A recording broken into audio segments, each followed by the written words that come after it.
Welcome to the Freedom Fridays podcast. With me, your host, Pete Clark, the Whispers guy.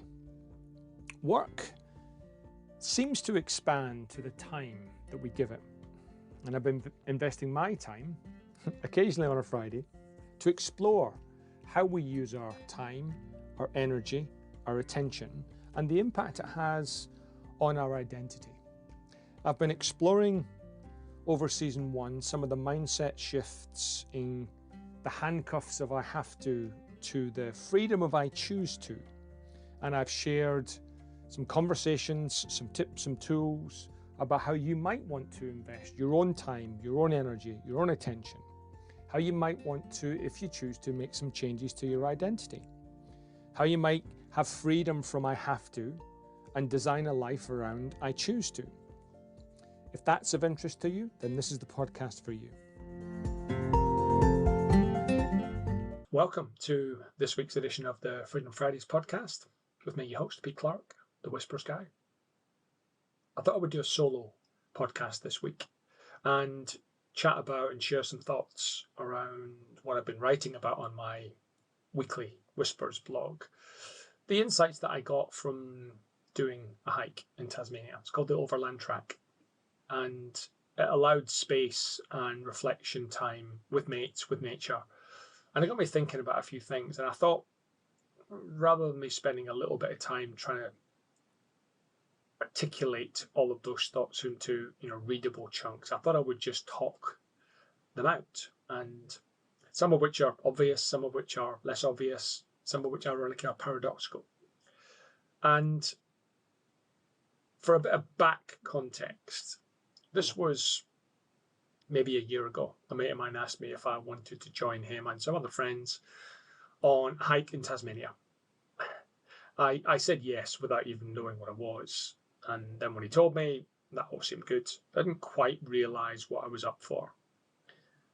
So the Overland Track is one of the highest rated treks in Australia, maybe even in the world. It's an overnight hike, so you have to hike if you're going to do the full Overland Track, which is about 70 to 80 kilometres in length. You can take offshoots and go up certain peaks, which adds to the distance. But it's about 5, 6, 7 nights, 5, 6, 7 days of trekking. The main challenge for me was carrying my own stuff. And so there are huts, and actually quite luxurious, in hindsight, huts where you can stay dry and sleep, and it's warm on the way there. And on the way to the next point, you're carrying 20, 22 upwards kilograms on your back as you trek 10, 15, 25 kilometers per day. So it was relatively challenging physically. But what I found perhaps the most insightful was that space, that connection with nature, is to ponder some reflections. The first reflection that I pondered was actually quite paradoxical, as in both of these insights are true and they're both not true. And when they are true is for our own determination. And the first one was to stop, pause and look back and remember where we'd come from. However, the paradox is to try and keep focused on what's in front of you. Now, the reason it's paradoxical is because I found myself at the back of the pack on occasions, which gave me the opportunity to actually stop, not trying to follow the pace of the group, but to stop and pause, reflect on the landscape that we'd come from, and to appreciate the distance we'd come, the time it had taken, the effort that I'd taken to get here. And yet there were many situations where if I was looking too far ahead, I would trip up on the path. And there was quite a few points where there was boardwalk and planks. And if you did trip, you're probably going to hurt yourself. And you're probably then going to get absolutely soaked because it was quite wet and boggy in certain places. So here's perhaps the first paradoxical thought. To find the time, the attention, the mindset to stop, pause, look back as often as appropriate, whilst at the same time or in parallel, making sure you focus on what's in front of you. And the reason I think they're paradoxical, because I had to find ways to do both. If I was too attentive to how far we had to go, or how far we'd come, I might lose my footing of what's in front of me. Whereas if that's the only thing I focused on, I wouldn't have been inspired to kind of go, wow, look where we've come from. So there was a number of moments where stopping along your back was appropriate, and there was a number of moments where focus right on what's in front of you.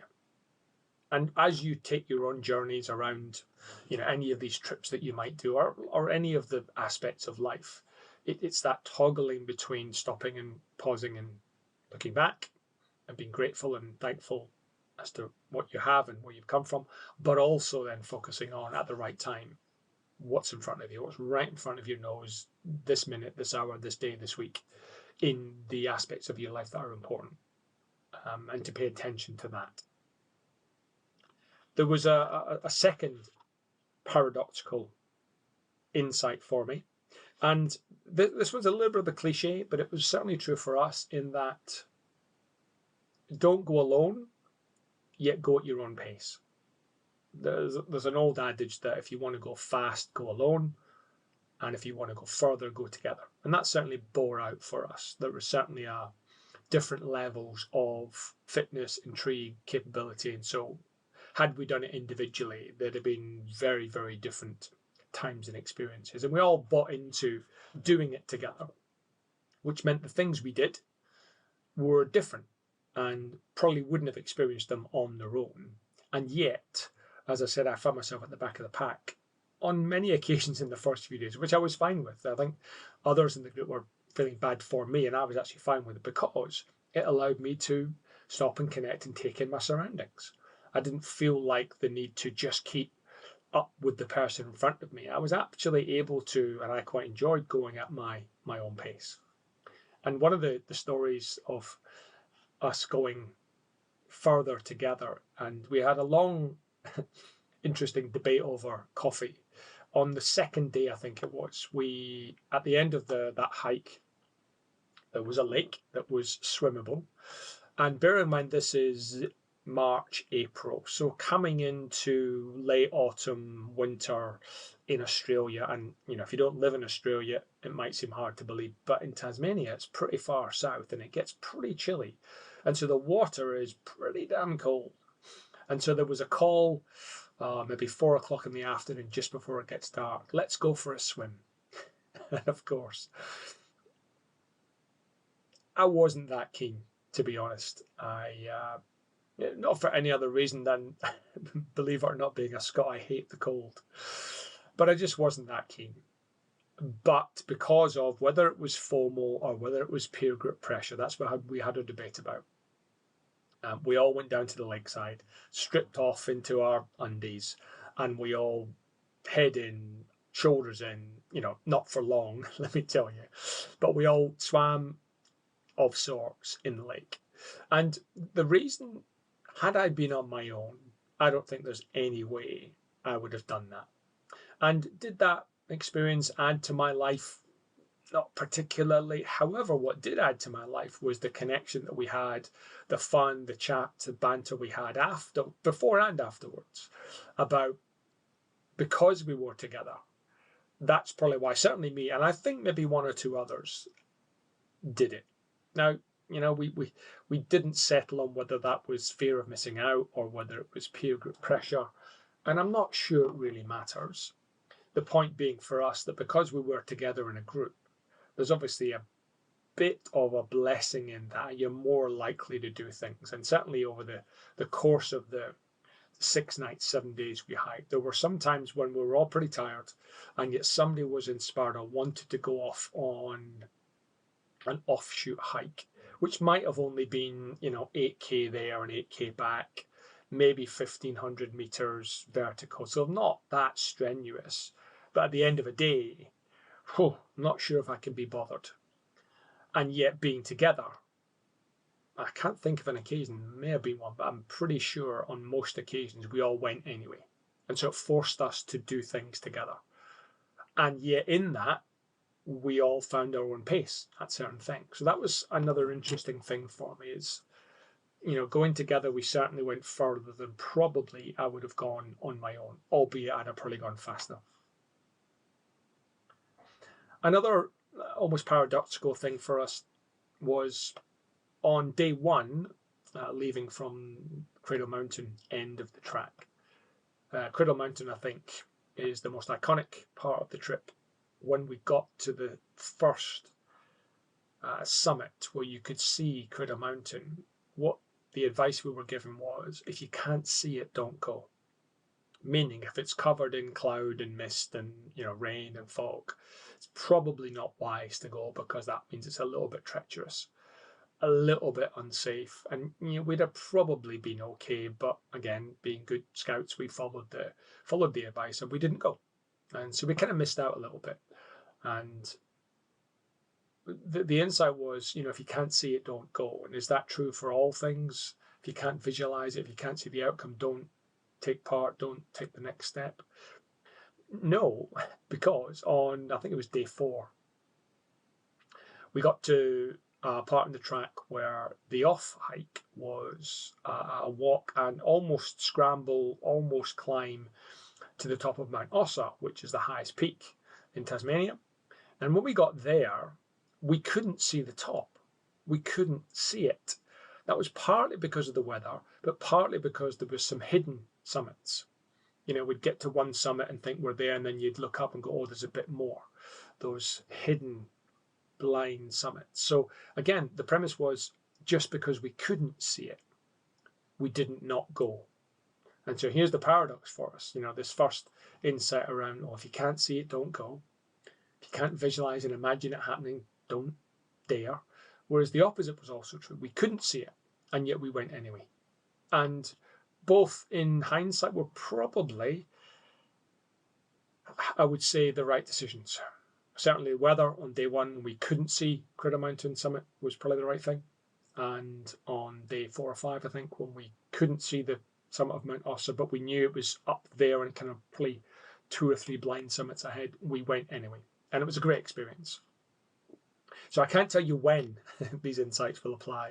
I'm only referencing my own experience of it. It applied in one context perfectly well, and it applied in another context, it might not work so well. The track was first taken, or maybe, I can't remember exactly, 50, 60, 70 years ago, when there was none of the modern gear, none of the huts, none of the tracks were serviced or looked after. There was no investment in the track. And now, obviously, with all that investment and all that care and attention, it's walkable for many, many people.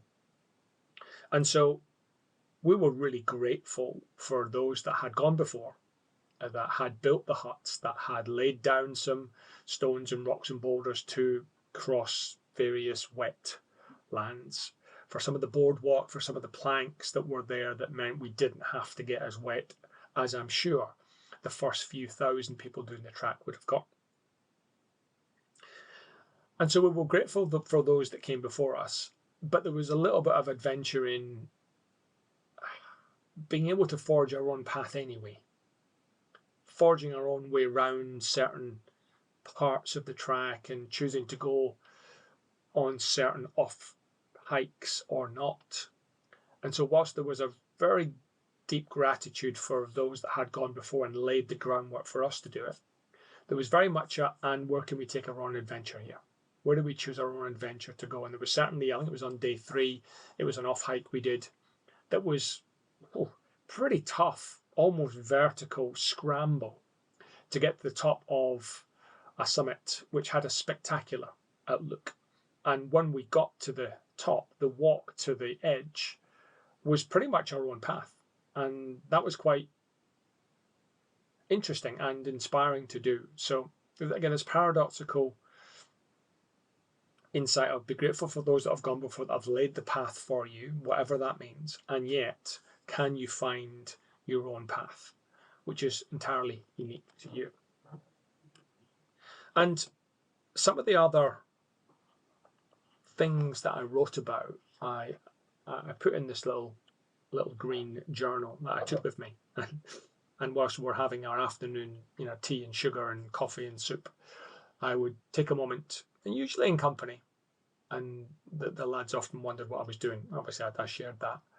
But I was just writing reflections and thoughts and questions and trying to milk the experience beyond just having the experience for potential metaphors and insights and thoughts that I could use in the work that I do.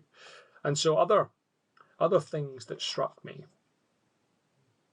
were random things like when we were going up and down some of the more severe slopes, the health and safety premise is to always have 3 points of contact. One arm, one hand, two legs, or two arms, one leg. So always having 3 points of contact because that's more stable. I wonder if in our own lives we've got 3 points of contact, and might we struggle sometimes with only one or two? So it's more a metaphor here. What would 3 points of contact look like for you to be able to safely traverse up or down more challenging routes that life might throw at you? Often when we're on the track, because of the way the countryside, because of the slopes, and because of the path, we could often see the end, the hut, which was our store for warmth and food and dryness. We'd often find ourselves having it in sight, but then the track taking us off left and almost doubling back on ourselves. So whilst we were really, really close, there was many occasions when the path would take us back on ourselves and take us further away from our destination. So just because we could see the destination doesn't mean to say the path's going to take you directly there. We found ourselves zigzagging and coming back and looping and doing all sorts of things like that to finally make it towards the destination. And when you can finally see a clear path to the daily destination, there was a re-energizing, there was an energy picked up in our walking pace as we got closer and closer to the destination. But when we got distracted or detoured or taken off that direct route, it was interesting how we responded to that. When we stopped each day, the temptation was to lay out our gear, get it dry, eat, stick some sugar in our throats so we could feel energized about what was going to happen next. And what all of us experienced was sometimes we would do that and sometimes we wouldn't do that. The most important thing we found was, using the analogy of putting your oxygen mask on first, was to get comfortable first. So wet clothes off, dry clothes on, wet shoes off, sandals on, whatever we were going to be spending the rest of the afternoon and the evening and sleeping in, was to get comfortable, get dry, warm, fed first before you did anything else. And certainly, whilst it wasn't, a life or death hike, there was situations where it was pretty tricky.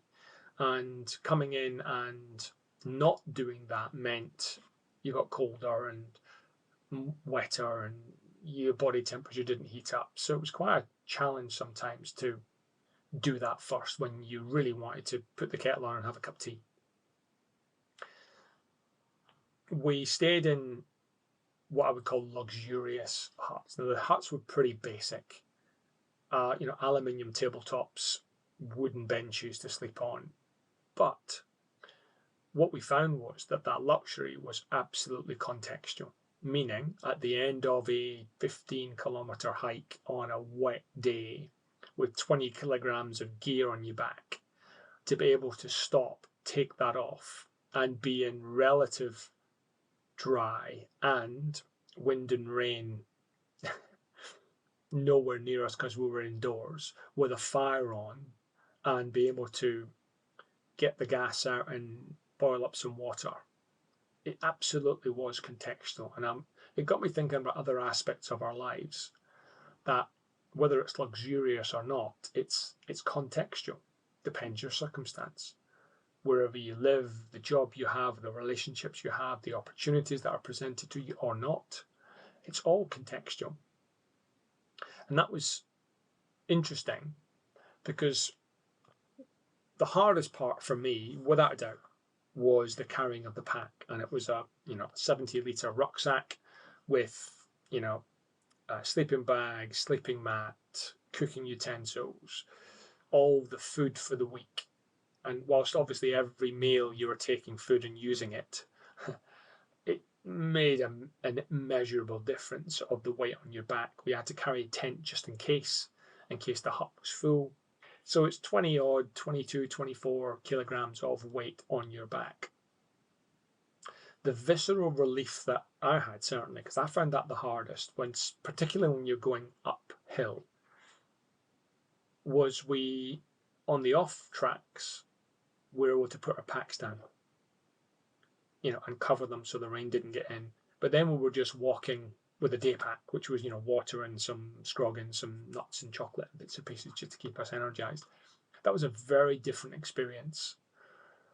And I wonder, just this metaphor of laying down what we're carrying, whether that be shame or embarrassment or trauma or the heaviness of our goals or the pressures of work or all the achievements that sit on our metaphorical mantelpiece.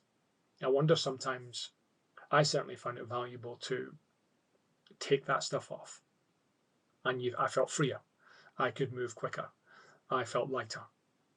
Physically, yes, but I wonder how often emotionally we might feel lighter if we were to not get rid of it, because it's quite hard, quite challenging to necessarily forget and get rid of, but just lay down for an hour. Just take it off. You can pick it back up again, but take it off just for the next day, just for the next moment, just for the next experience. I thought that was insightful for me in terms of just the significance of being able to take that weight off. And certainly through, what's become known as the, BC before COVID and AC after COVID, the kind of pandemic experience we had, people carried more than just weight. And I wonder how often that carrying of weight just gets harder and harder and harder. Whilst for me, the weight got less and less and less, literally because of the food. And as we got to the end of the week, probably 4 or 5 kilograms less because of the food that I ate. For a lot of people, we carry it. We carry the responsibility. We carry the roles that we have. We carry unsurmountable challenges, thinking that perhaps in the carrying of them, they'll be resolved. And so, pondering that question, what could you lay down for an hour and to feel lighter? What would that be helpful for?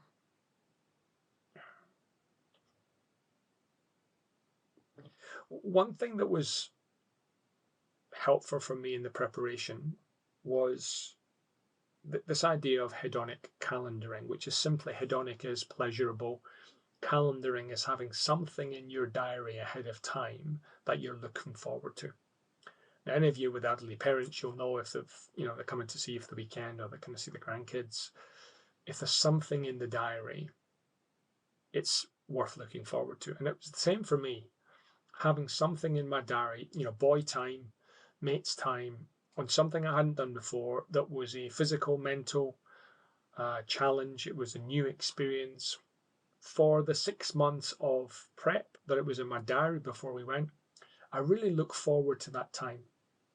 And almost post the experience, missed it a little bit, missed having something in my diary to look forward to. So I become better at thinking about, before the end of this experience arrives, is having something else that's pleasurable, it's happy, it's a bucket list thing. It's something that I'm looking forward to. Having it in my diary. So, at the end of the first adventure, there's another adventure coming up in a month, or another adventure next year, or another adventure at some point in time. So that was very visceral for me. Having that in my diary was a good thing.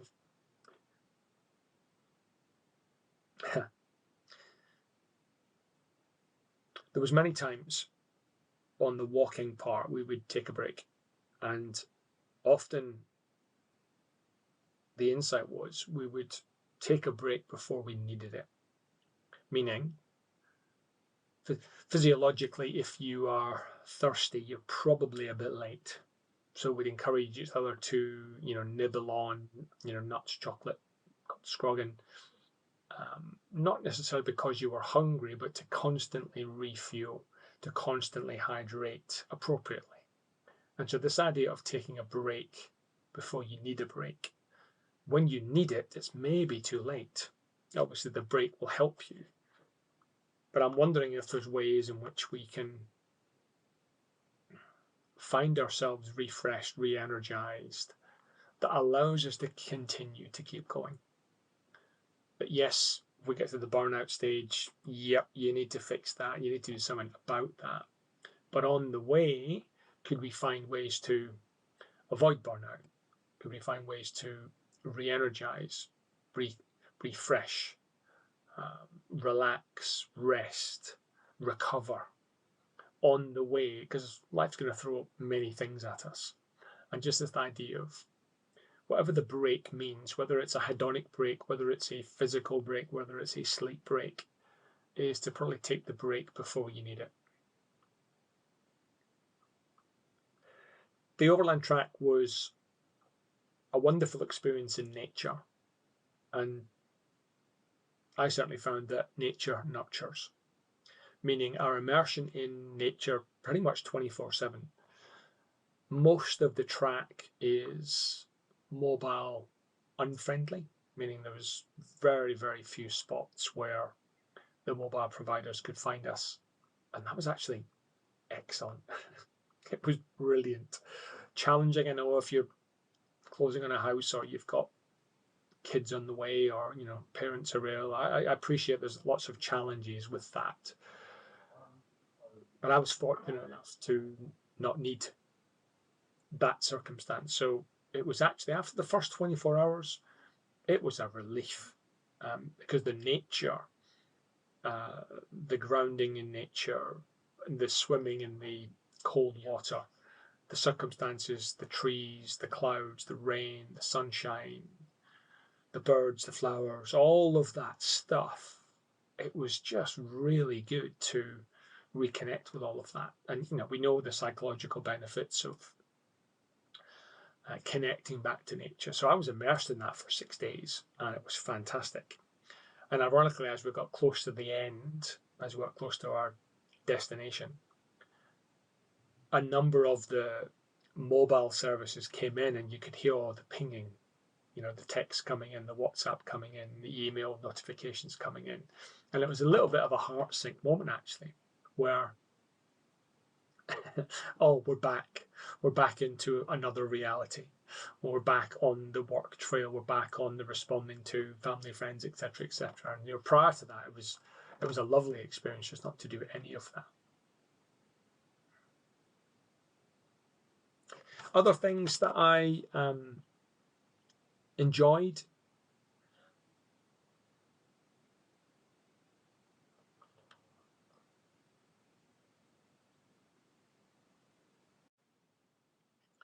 Other random thoughts I had was, looking too far ahead might scare you, but it's great in hindsight.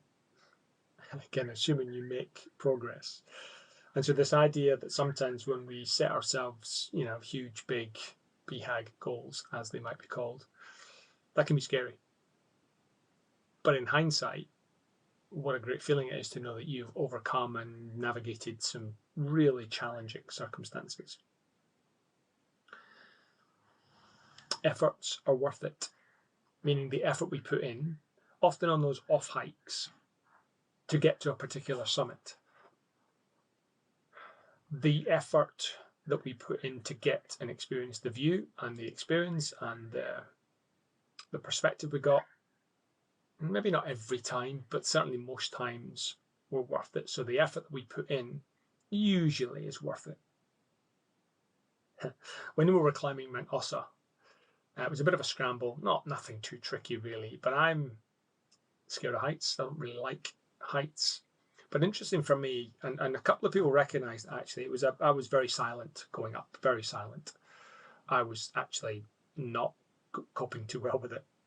But going up was a lot harder than coming down. Despite it obviously at the same height, there was something that my mind was doing to play tricks on itself. So scrambling over those rocks, going round corners, over gaps, jumping between big rocks and big boulders, going up felt a lot scarier than actually doing the same journey, but just coming down. Even though if I fell on either, it would have been the same consequence pretty much. So there's something my mind was doing.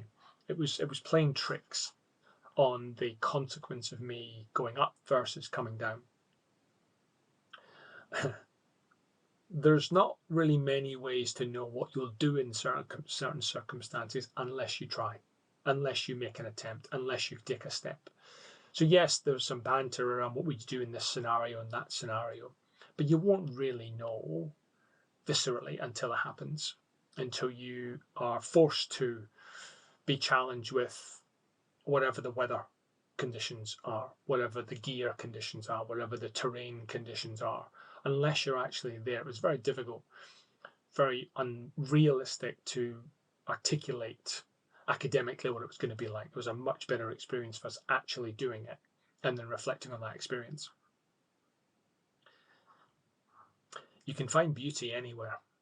There was many moments on the simplest things, fungi, flowers, birds, tree shapes, the light shades. Some of the photographs that we took, just obviously nothing like the naked eye, but just beautiful, beautiful capturing of a moment.